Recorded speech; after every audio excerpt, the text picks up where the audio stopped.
We're going to cross back over to New York. Hopefully the connection is okay. Joined by activist and commentator Don DeBar. Don, can you hear me? I hear you just fine. I'm sorry about that. No problem. Well, Don, can you answer the question, or should I say the question again, or Please. just answer?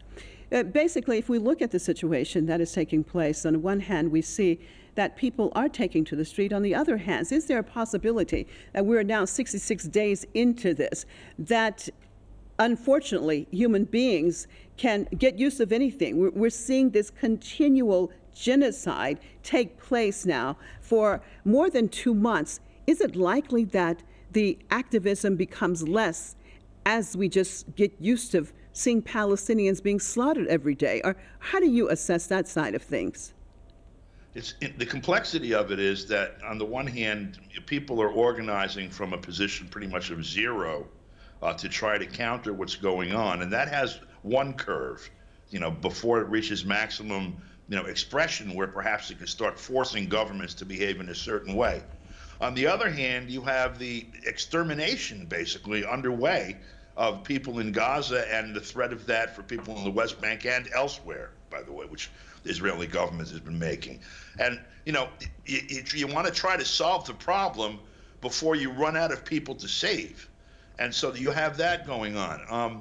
The dynamic in terms of constraining state actors, because these are the people involved, the so-called government of the State of Israel, the government of the United States, the UK, those are the three particular enablers past last Friday's Security Council resolution, require the people of those countries to stand up and stop their governments. That in turn requires them to be informed. Now you have a contamination of terms, for example, of genocide. The United States has been referring to Russia's war with Ukraine as a genocide of the Ukrainian people for 2 years. That particular genocide has taken less than 10,000 civilians in the last 22 months out of a population of 43 million. They won't say genocide here in Gaza, where over the last 2 months and a week, and a population of 2.5 million, more than 20,000 civilians have been killed. In other words, more than twice as many have been killed in the last 2 months in Gaza as have been killed in the entire 22 months of the war in Ukraine.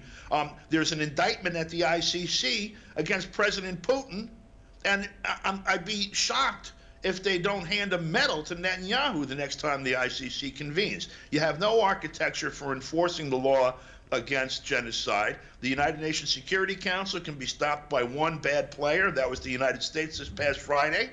And the International Criminal Court doesn't act unless there's a referral by someone that can compel it. And again, we're talking the United States, even though they're not a signatory to the enabling treaty.